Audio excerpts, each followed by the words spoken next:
Welcome to the Dudley Unplugged podcast, a show that gets to the heart of plumbing.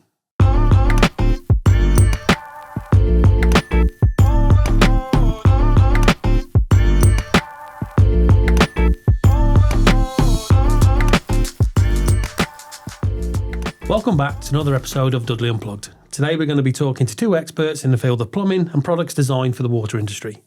I'm your host, Mark Morris, and we're joined on Dudley Unplugged today by Rob Ewels, who is the MD of WaterFit, and which is a company that is part of the Thomas Dudley Group, and also by Ant McDonagh, who it says here is one of our leading salespeople at Thomas Dudley Products, but I don't think that can be correct. So welcome both. Morning, all. Morning, Mark. Yeah, how are we doing? Morning, You all Mark. right? Yeah, not too bad. Morning, listeners. Really good, really Cool. good. So Rob, if I can start with you, you're the MD of WaterFit. I am. So just a couple of questions on there. Well, how long have you been doing that? And more importantly, can you tell us a little bit about WaterFit, what it does?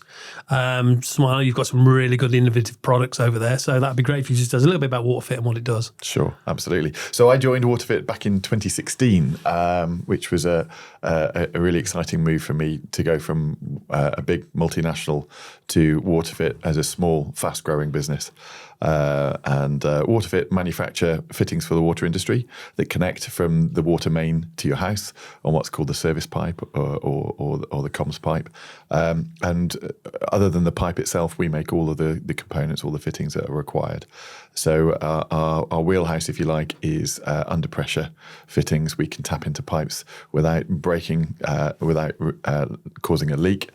So we can put new connections onto an existing main without interrupting supply to all the other houses that are nearby. I always find that quite interesting because it's the sort of a bit like toilet products, really. It's things you never see. And you only ever see them when they go wrong, when there's water spouting everywhere, or you drive past somewhere and there's water just cascading down the street, which I think is quite, oh yeah, okay, that's gone wrong somewhere, but you never know where it's gone wrong. Absolutely. So as with WaterFit, I suppose you were looking at, I know you've made some really sort of good progress in innovation to help the water companies out so they don't necessarily have to dig up a huge amount of roads and pipeworks to get to the water. So I know there's one of your products that has been sort of picked up by a lot of the companies in the water industry. I would like to remember what it's named, but I'm sure you can tell us all what it's called. Happily, it's MultiFit. MultiFit, yeah. It's like a MultiFit. Yeah.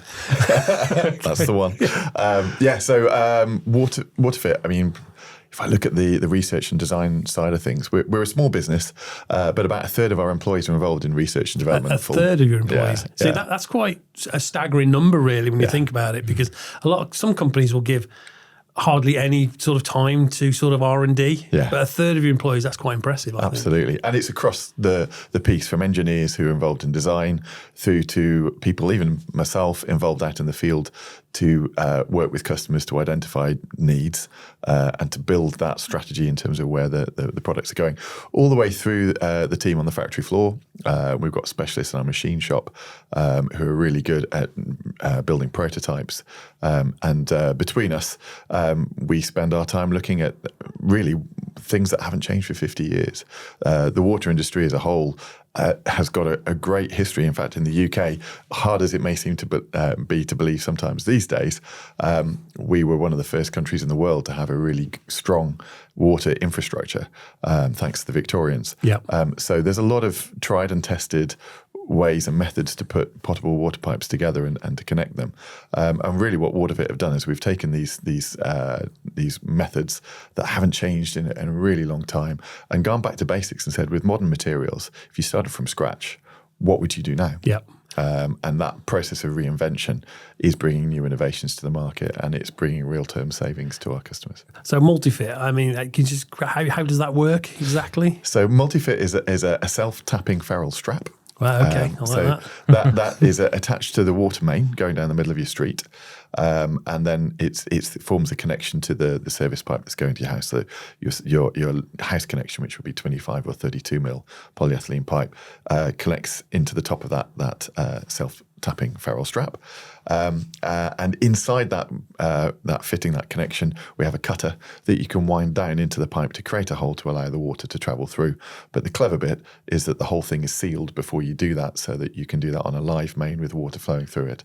And MultiFit's innovation really was to develop a version of that would fit multiple sizes of pipe, that was lighter weight, that used innovative materials. We were using things like stainless steel, which hadn't been used by the industry for that application before. I've got a question for you there, Rob, as well, actually. So on what sort of pressure would be coming through sort of these pipes where this multi-fit unit's going to be clipping onto? Are we because there's quite a large amount of pressure and force coming through water pipes like that, so I'd imagine when you're cutting straight into them, there's going to be quite a bit of risk involved if the product's not correct, essentially. Yeah. So it can really vary, and that is one of the challenges. Actually, is you can have very low pressure in some mains and some applications, down below 1 bar of pressure. Although there are targets to as minimums that water companies have to provide, but it can run normally up to about 10 bar. But we've got recordings of water mains running at 17, 18 bar, which is pretty exciting. It doesn't happen for very long. You might get fluctuations if you've got other equipment that's faulty on the network. And all of our products are tested up to either 24 or 30 bar, depending on the need. I suppose sort of products like MultiFit for the industry can be quite. It can save them a lot of time and effort when they're connecting pipes up. So that's got to be a benefit for the water industry, because I recently read online, and this is what I took online, that about 3 billion litres of water is leaking from underground pipes every day. Yeah. 3 billion. So that's about 15 million full bathfuls every day of water that's leaking. That's not including the what we found with the leaky loos. That's another 4 million into the leaky loos. Yeah. So I suppose anything that we can do that's going to be able to assist the water companies to reduce that and to increase maintenance time, so it's going to be a real benefit to not just for the water companies but for the members of the public as well. Absolutely, and it's good that you raise it, because I think it's an issue that has been and continues to be a really important issue for the water industry as a whole. Water companies really focus on leakage and have been for a long time.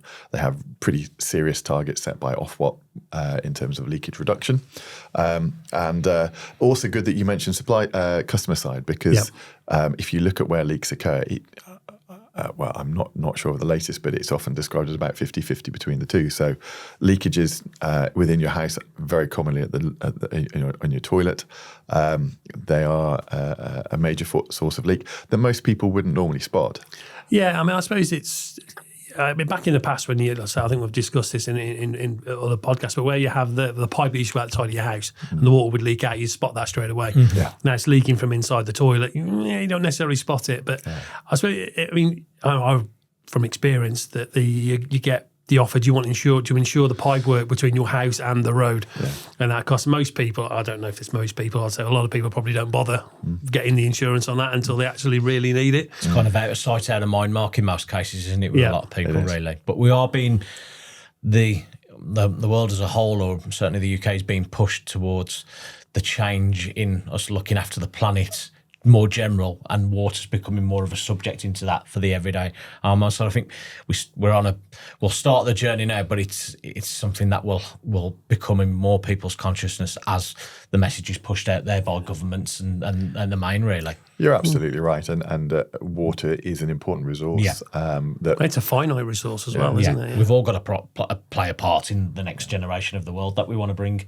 And I think in the UK, especially because we have plenty of rainfall, we tend not to appreciate the value of water in the way that other countries maybe do. So it is absolutely crucial to take it seriously. I don't think I can't remember the last time anyone built any kind of reservoir sort of in the country, really. And you think about the population growth, and there's no extra reservoirs anywhere, which doesn't really help anybody, because you need somewhere to store them. It might rain a lot, but it all just goes down the drain in the end. So I suppose, thinking about that, water savings and sustainability are very important. Is that what's driving your MPD teams? It's a key part of our targets. Whether any new product that we bring in, we have certain key things that we look for every time, which include carbon reduction, water saving, and longevity, really. So we're really focused on making sure that we don't interrupt supplies during installation. Those are probably the core things that we focus on as a general rule for all of our new products. I suppose, it's important, the fact that people know that these products are all made here. They're made in Dudley, and they're designed to help the British water industry out. And I think that's very important, that people understand that, Thomas Dudley as a whole, but WaterFit, especially in this case, they manufacture on site. You've got your own production area, your own warehousing area, R&D facilities, which I think is very important for people to see how that benefits the country as a whole. Just having a manufacturing centre here, people think everything comes abroad, but it doesn't. All the WaterFit products are made here, which I think is a really good good example of how innovation can drive manufacturing through. And it's great that you say it like that, because this is a global industry. You'd think that communicating water through a pipe to people's houses it should be a universal need across the world. Yeah. But actually, each country does it quite differently. And the UK, again, partly because of its old network, is quite unique in its needs. Not just the UK, but even specific parts of the UK where the geology may be different will have different needs. And by having a manufacturer and a designer on your doorstep, as we are at WaterFit, that enables us to partner up with water companies to understand their specific needs and develop bespoke products for them. So really our niche, if you like, is to not be a Ford Model T. We don't make one product that you either have to like or lump. We can really customise down to the individual customer, which we have done very successfully in recent years. That's good. I mean, I suppose if you're a water company and you're out there and you're looking for, how to solve a problem, and it might not even be a problem that you think WaterFit could deal with. Yeah. It's worth coming to speaking to you guys just to see, is there anything that you can do? Because you might have an idea that they haven't thought of. Yeah. I mean, the secret that our team, I probably shouldn't divulge, but the secret our team have really is that they spend a lot of time on site with our customers, understanding the way that they work. And it's sometimes people will come to us with a problem that we can help them solve, but sometimes we'll see the problem. Yeah. And so very much I encourage my team to spend time out with our customers, even if there's not a specific need in mind, because the outcome is always positive. It is. I mean, like you say, sometimes it takes a set of eyes that aren't too close to it to fit. It's that old saying, and you can't see the wood for the trees. Yeah. But sometimes you can come at something from a completely different angle and go, oh yeah, why don't you do it like this? Yes. And then I say, well, yeah, because we've always done it like that. And think, well, if you do it like this, it actually saves a lot of time and effort. And the amount of times people say that, people, you know what, I never actually thought of it that way. Yeah. And sometimes it can take someone from outside to come in and do that. I think we're all guilty of that. I think every company is guilty of that. Very much.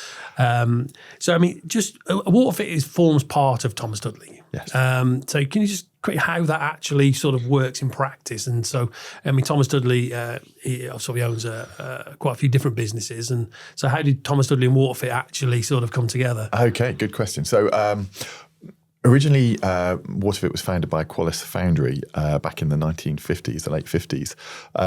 And it grew very strongly through to the 80s, had a bit of a tough time around the turn of the 2000s. And Thomas Dudley acquired them in 2005 and moved them from Willenhall to the site they're in now on Birmingham New Road, and invested a significant amount of money to help turn that business around and save the jobs of those involved.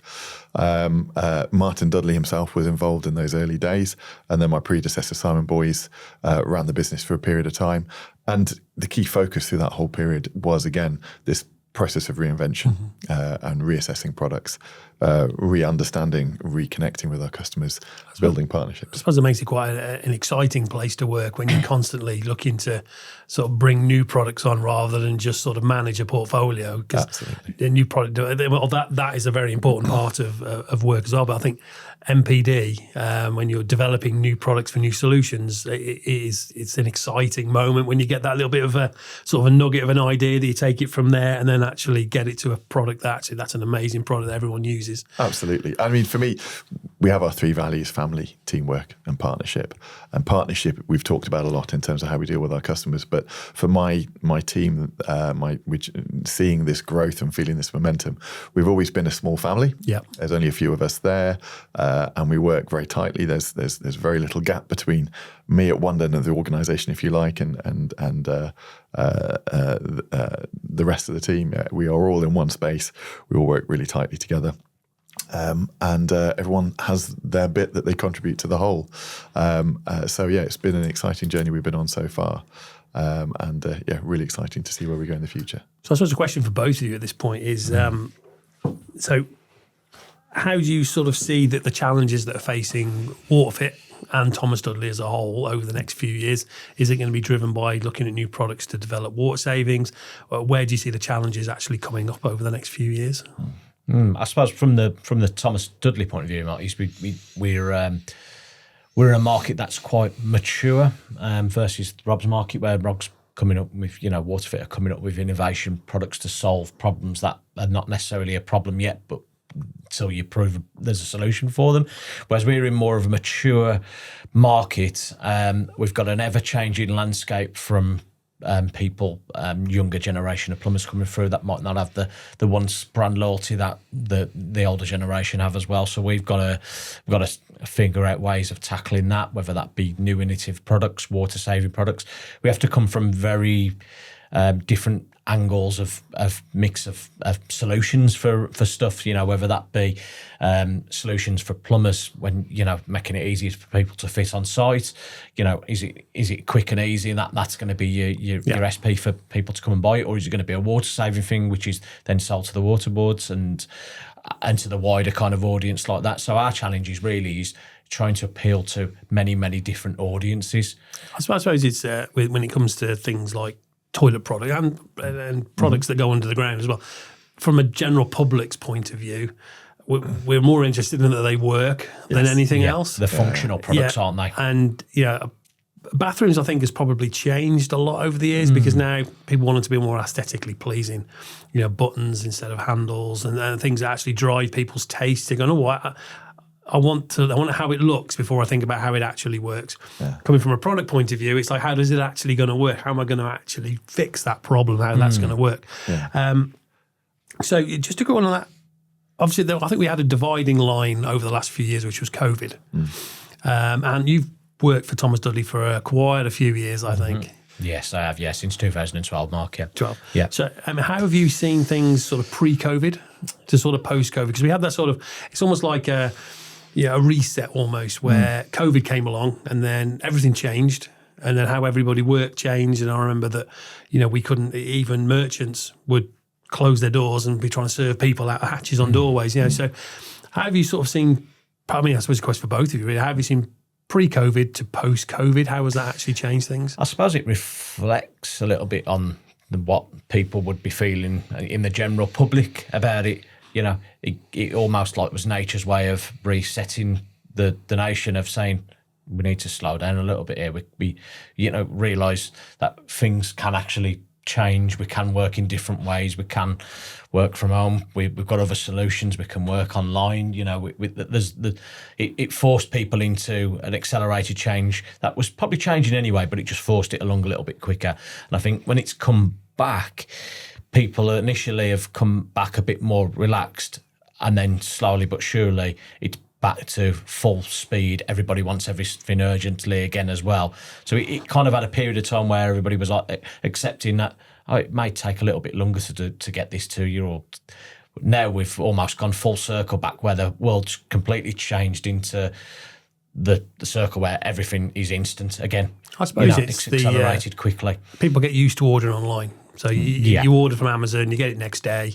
And I think people kind of expect that kind of service on with almost everything now. Yes. Even probably down to a solution for a problem. They probably want it done in half the time that there was probably available before.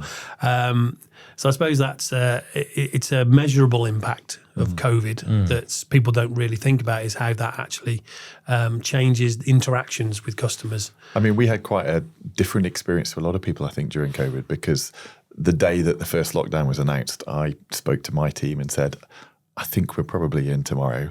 I'm going to go in, and if I see any of you there, then I'd be grateful for that. Right. But I'm not going to mandate anything.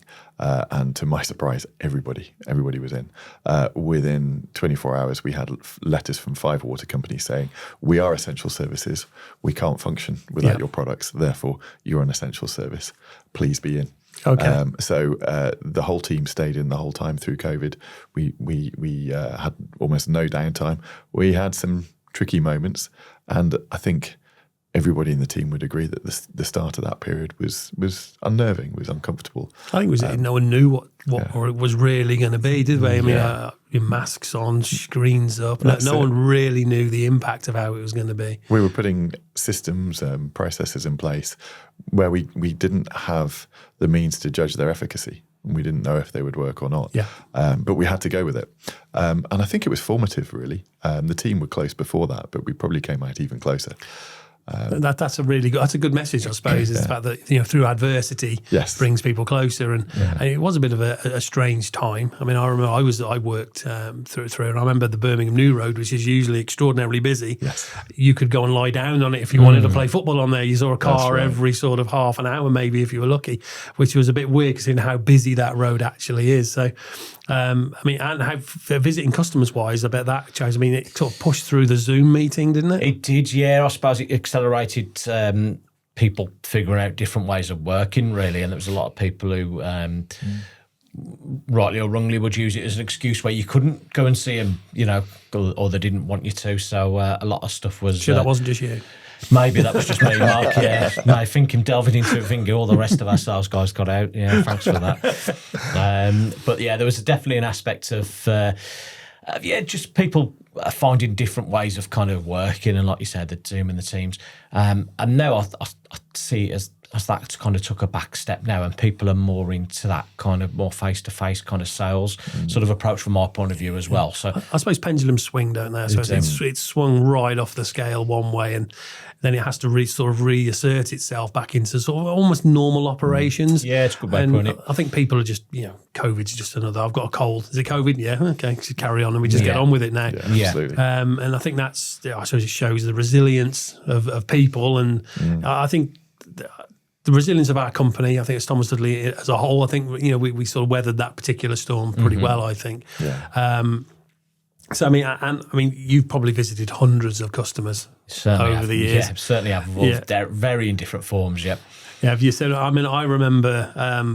Well, I know one of the industries I worked in in a company that used to supply into the funeral trade. So we used to go and visit funeral directors, and they varied from big sort of what is shop fronts almost to ones that it was somewhere down in the New Forest area, and I was sure that this front door was the funeral director's. I didn't know, so I went in and it looked like a front room. It had a sofa, fire, and I thought, I've walked into someone's house here. This is a bit odd. It really, and then I noticed that there was a funeral director's sign somewhere. I thought, it's definitely it, but it felt and looked just like a front room, and I was like, that's very strange. And then I've been in one that they had like rock music playing. So I mean, from your experience of different customers, I suppose you've seen it all from small one-man bands right the way up to big ones. And just to ask you then, Mike, did you get out of that job because you thought it was a dead-end job? Yeah. It was nice. No, thank you. Good night. Good. God bless. Yeah, I think, can we edit that out?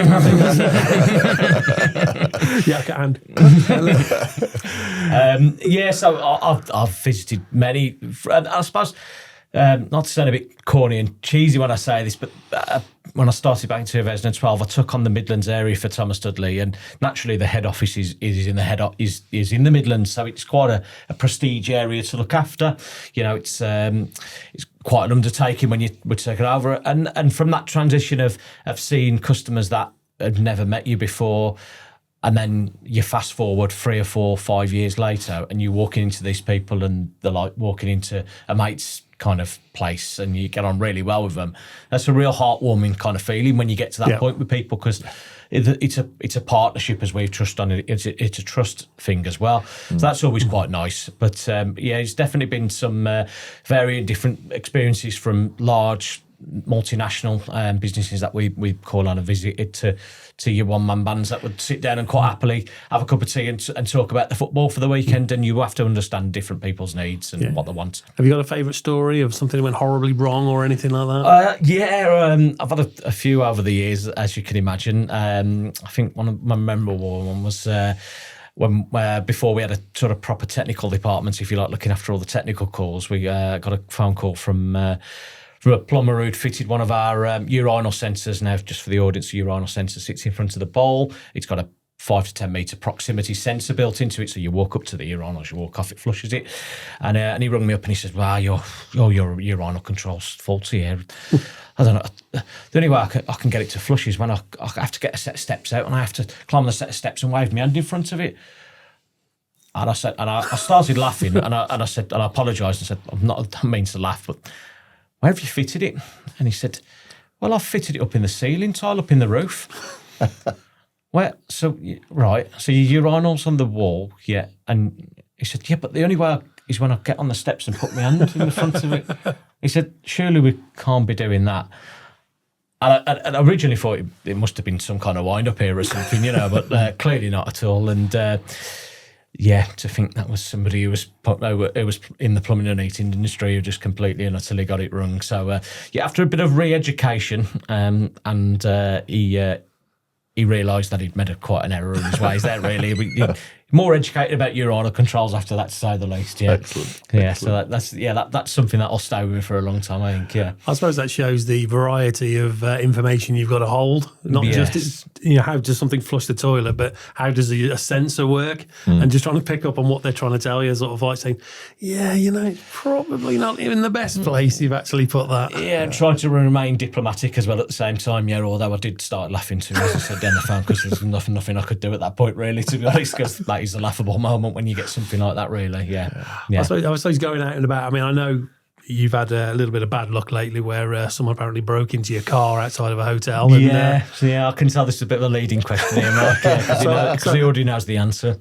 So what was it that got stolen at your car? Yeah, just a little bit of background on this then. So I'm not going to name the name of the washing machine, but it's not a very good brand that broke down quite a few times. And it was under warranty repair, but fortunately we were out of washing machine for about a week or so. So my mother kindly happened to help us out and did some washing for us. And I'd got that in the back of the car. I was travelling down to Cardiff at the time, out to do an event in Cardiff, stopped over at a hotel and to come out to the car the next morning to find that the back window was smashed through and they'd left all the expensive work gear and decided to take the 2 bags of clean washing that I'd had cleaned, which had my undercrackers in and a few other bits and pieces. So, if there's anybody out there in Cardiff who sees anybody begging on the street or anything like that wearing a Thomas Dudley polo shirt, then you know full well that's said culprit who's there walking around in my Thomas Dudley polo shirt and my undercrackers. So, and he must be a very small person. Yes, people,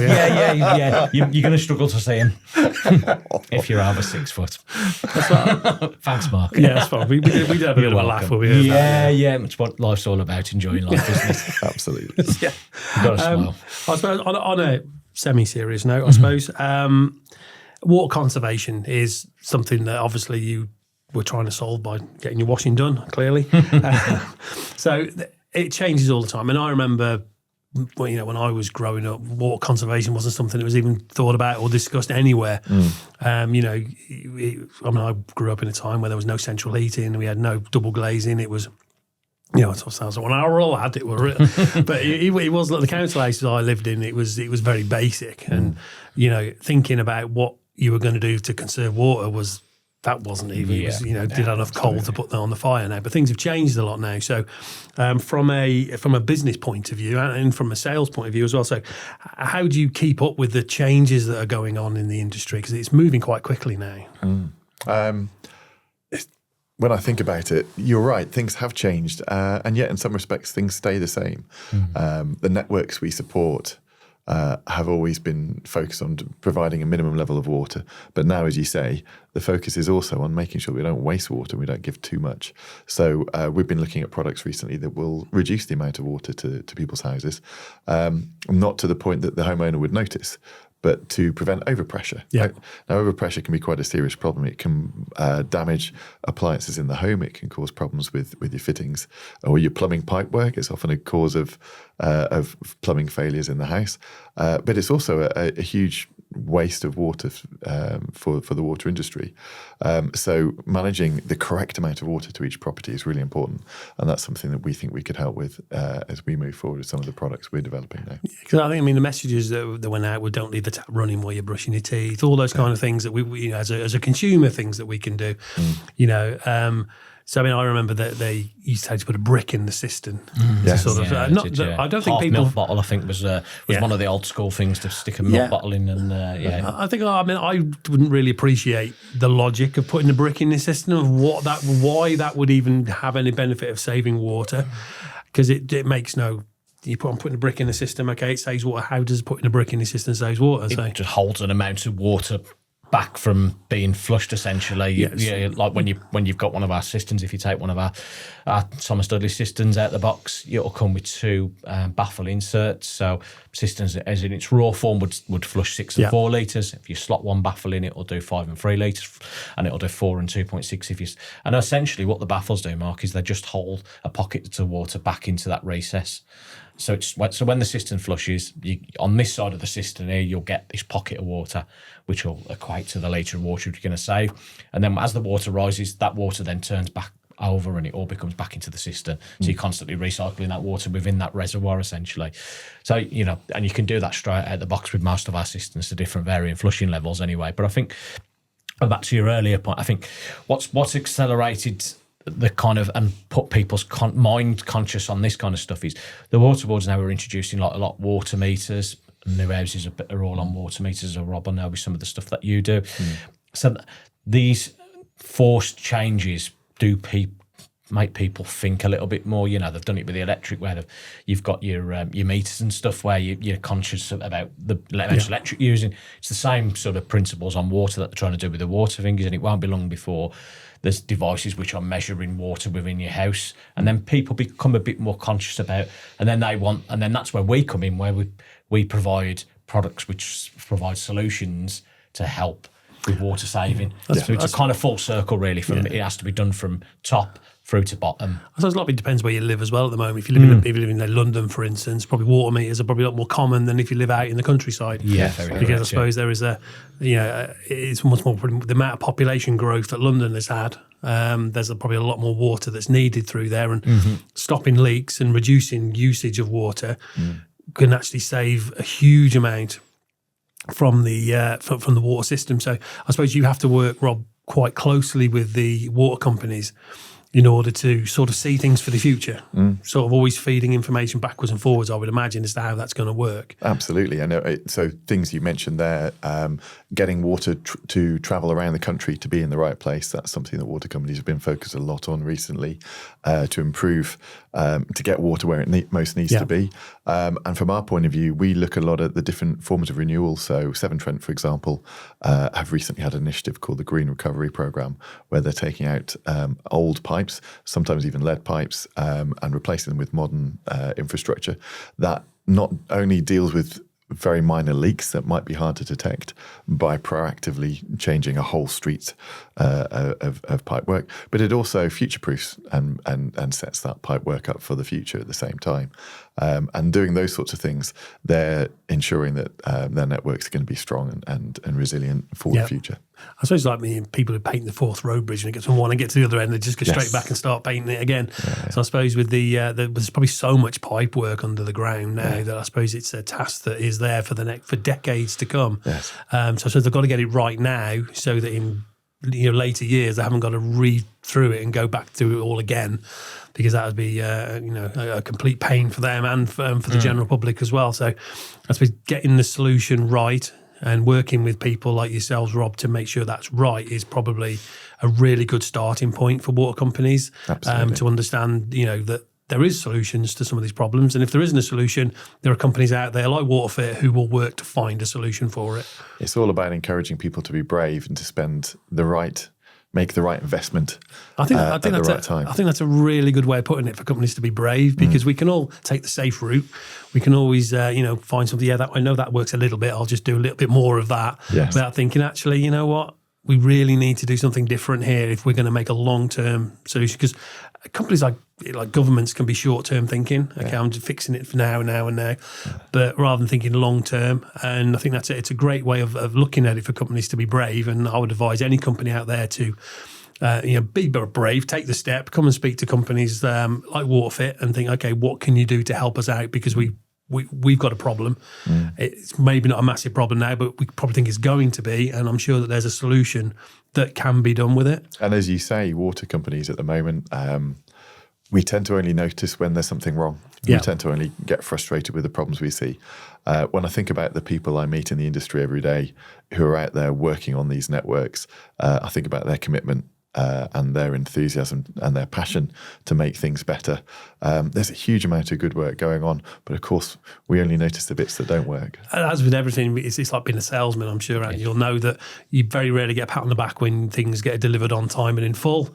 You only get moaned at when there's something missing. Most definitely, Mark. Yeah, we're very reactive in that sense, aren't we? Yes. You know, as a country, as a nation, and as people, I suppose we tend to react to problems rather than proactively look for solutions. I guess really, and it's very much like that as well. Yeah, I think governments could do a lot more joined up work with how things go. I know they've privatised a lot of the industries, for good or for bad, depending on what side of the fence you stand on that.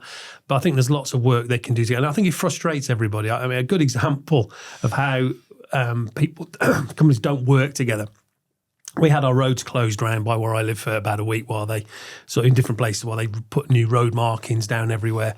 And literally the day after they'd finished doing all the new road markings, fixed the road, they came up and dug them up to fit a new pipe. And I'm thinking, and then when they went off, they just left the tarmac with the part of it missing and looked terrible again. You're thinking, you lot must have, someone could have communicated with someone each other to say, look, we're going to be here doing this at that time. If you come down at the same time, you can get yours done. We can fill the road, we can have a job, and then we haven't got to come back to it, and then it's all nice. But there just seems to be that lack of cohesion at levels way above ours that sort of almost prevents things from actually sort of being fixed in the best way. And I don't understand sometimes where that sort of blockage comes from, because I think as companies, we try to work as efficiently as we possibly can because, we don't want to spend money we don't need to spend on things. We want to make sure we get it right. Never going to be right first time, but as close to first time as we can, which is why having a third of the staff for doing research and development is a brilliant way for getting innovation over the line. Absolutely. I think it's tricky, isn't it? Because all these things come back to communication and getting different industries to speak to each other, to speak to local councils, to understand what's going on. Yeah. The road is such a simple part of our infrastructure and yet so essential. Yeah. And getting all of that right is hard to do, actually, surprisingly. It's amazing because, the road carries a lot more than just traffic, because underneath you've got pipeworks for water, you might have electricity, you might have cables for cable TV nowadays, all running along underneath the road. So I think getting it right should really be a priority for how people are looking at something as simple as it's something to get me from A to B when I drive in my car. But the reality is it's a lot more difficult than that. Absolutely. Yeah, I'd say most definitely. Coming back to your point there about like the working together and that sort of joined up sort of working. We test all our products that we design in the Thomas Dudley business, and that's Rob will do as well, is to the nth degree really. They go through life cycling testing. We're a RAS and UCAS approved test centre. We do a lot of testing that makes these products really work in the industry that they're in and fit for the UK market. But that joined up thinking's not been joined up at the top end of it, so we're losing it there really. So that needs more joined up working, I would say, definitely, without a shadow of a doubt. And I think if we all manage to do that, someone can wave a magic stick around, and we all did that, I think you'd get things done a lot quicker and a lot better. So hopefully, going forward, you never know what's going to happen in the future. But I think all we can do as companies, we do our bit as best as we possibly can, and they help to influence what governments do, influence what other companies do, as I'm sure, Rob, you do when you speak to the water companies, is just trying to influence them along of, what direction they probably should go in with certain product types. And I think we often underestimate the value we can add just by speaking and to more people getting out there. Industries do want to progress and they do need to move forward as well. So I think there is actually quite a positive future ahead of us for the water industry through innovation and through companies like WaterFit across the country doing their bit to support the companies that are out there providing that service. I think people should realise water, it's a finite, although it falls from the sky, it's still a finite resource. There isn't any more drinking water, or fresh water drinking water available now than there was hundreds of years ago. It stayed around about the same. So I think it's that sense of, we need to look after it. We need to make sure that from everything that we do as companies, to how we manage water on our own sites, to how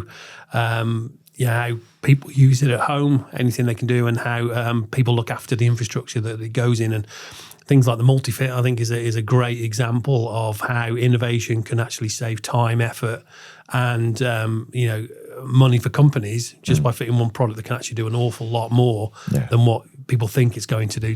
That's a product that does that. Actually, has a more wider knock-on effect to people as well. Absolutely.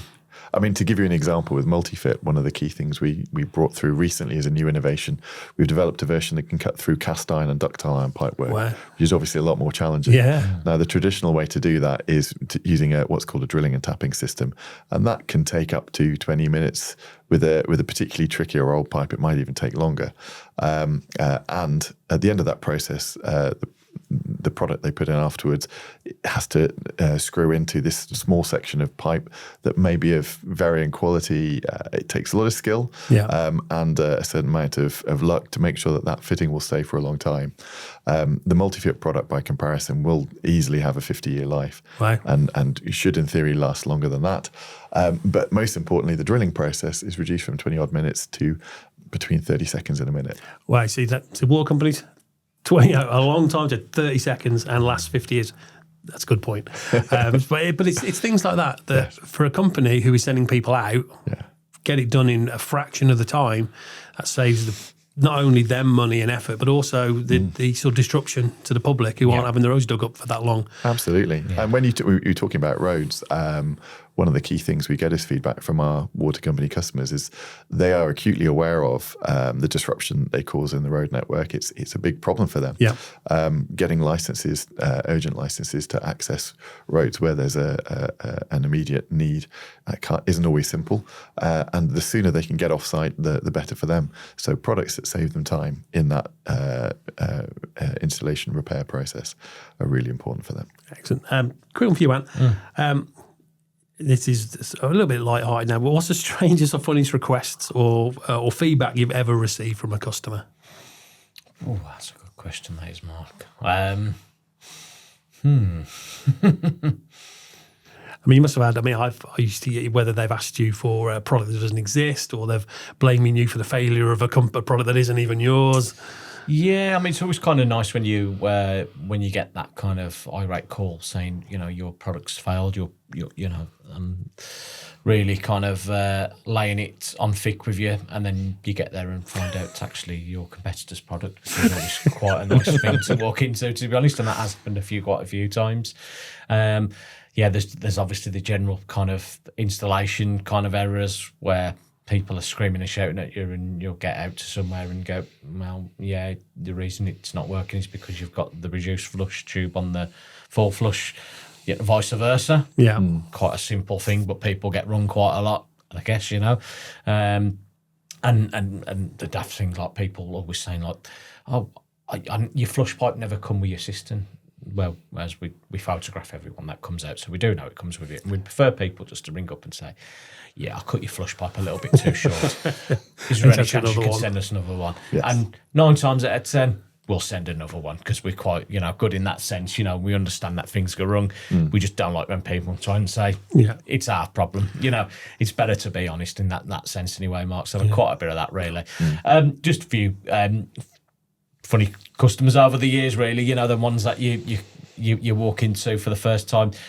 You feel like you're never going to get anywhere with them at all, and then suddenly you kind of persevere with them, and then 2 or 3 down the line they're buying stuff from you, and you've got a good working partnership there, really, to be honest. Yeah, but we do try and form more working partnerships with customers more so than it's a sale. The kind of products that we sell at Thomas Dudley are long-term, ongoing sales products. They're not something that we sell to you today and then we're gone tomorrow. Ours is a very much a long-term sales process, really. Yeah. Have you ever pocket dialed a customer? Not